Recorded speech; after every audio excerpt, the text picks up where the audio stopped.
What's going on YouTube? JT's Reborn here, and welcome back to another edition of the DC Comic Book Reviews. And in today's video, we'll be talking about the Joker issue number 3 review. So you got Joker on the cover, he's looking jacked and shredded, and he's just enjoying his little vacation there. And I like the little martini where he's got like the bloody hand and all that there.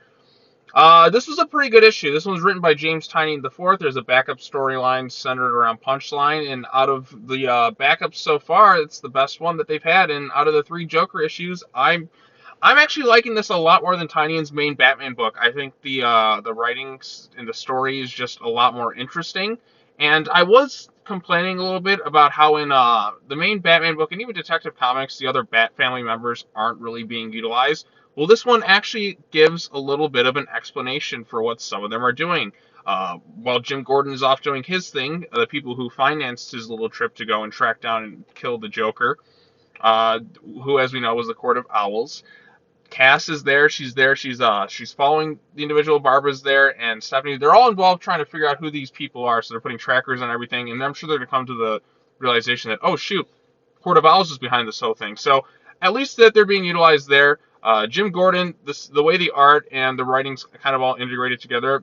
Jim's kind of going there. He's walking through like amusement mile, reminiscing about the events of, say, the Killing Joke. And I like how the art does a good job telling the story, showcasing Jim Gordon's internal struggle, all the conflict that he's going on, all his like traumatic experiences with the Joker. The art tells the story, like Jim going face to face with himself in the past there. I thought that was really, really cool.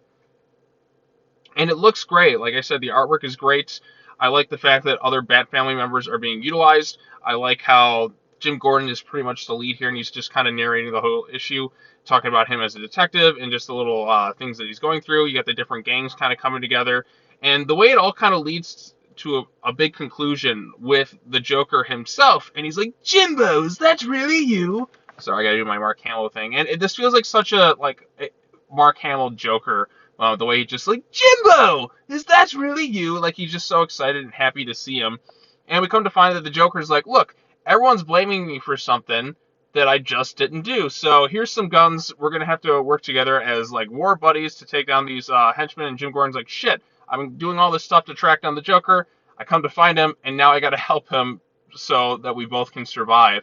That's actually very interesting. I didn't expect it to kind of go in this direction. I was like, okay, how is he going to confront the Joker? But now he's going to have to team up with the Joker and some goons to fight off an army, all these various armies of, I don't know, mercenaries, different gangs and stuff going after the Joker, who they blame for the whole Arkham incident, which is adding a little bit more intriguing layers. Was it the Scarecrow who did that? I'm wondering who's going to be like the main culprit behind the whole A-Day incident, since it isn't the Joker in this case. So did they say it in Infinite Frontier? I can't recall who, but the fact that I don't know is very telling. So at least I think it's going to be revealed to be Scarecrow and Simon Saint. I don't know. I have to go back and read some other stuff, but I can't quite recall. But the fact that Joker says he isn't behind it because he gladly glowed about it, which is true. Joker would gladly be like, yeah, that's definitely me.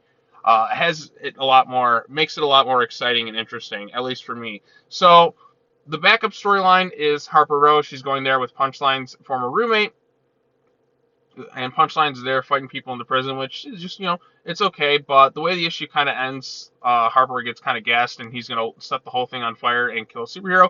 So it turns out that Punchline's roommate was working with her the whole time, and there's also another third person in their party who's just not showing up there. I guess we're going to have to find out who that is later on.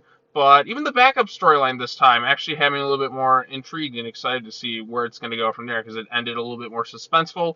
We got a little bit more background into Punchline's roommate, and yeah, I'm really digging this Joker issue. It's paced pretty well. It moves along at a good pace when you're reading it. Like the story flows quite well.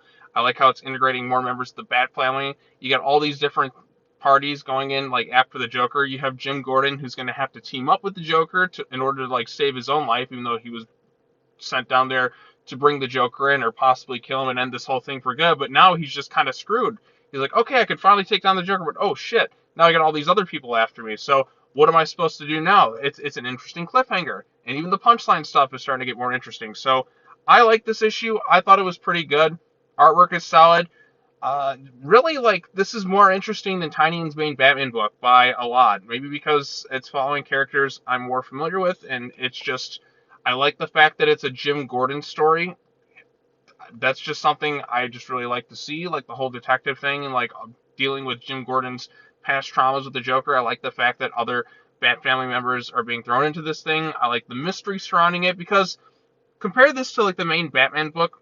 We already know about like where things would go with the magistrate and all that based on like future state. With the Joker book, I have no idea which direction it's going to take next. So that has me a little bit more excited. So yeah, I really like this thing.